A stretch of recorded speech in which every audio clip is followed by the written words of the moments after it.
but she's still your mother. Don't disrespect her! Ang susunod na programa ay rated PG. Ito ay nangangailangan ng patnubay at gabay ng magulang para sa mga batang manunood. Ikaw ang bawat sana sa lahat ng hiling sa hirap.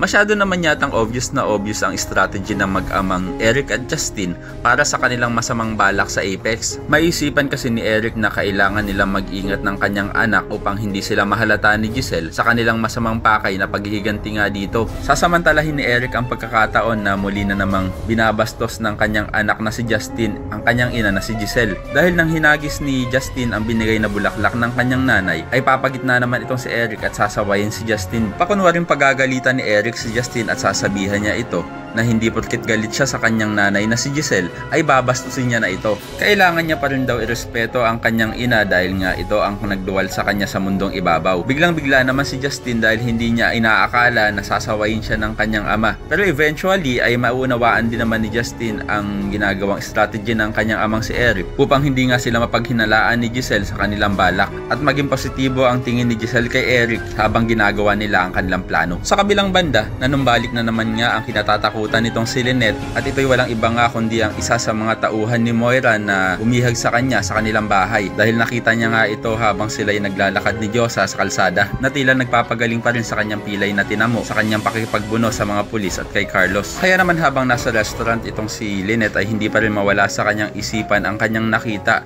at maya-maya ay biglang may lalapit sa kanya na isang lalaki at maitutulak niya pa nga ito. Pero ito lang pala ay si RJ na nilapitan siya. Kaya naman hindi na maiiwasan ni Lynette na mapayakap sa kanyang dating jowa. Kaya naman ko isa ka rin sa mga umaasang sana wag tuluyang mabulag ng mag-amang demonyito na sila Eric at Justin itong si Giselle at mahalata ni Giselle ang pagpapanggap nitong si Eric ay pakilike ang video na ito and don't forget to subscribe. Thanks for watching and see you next time. Bye bye!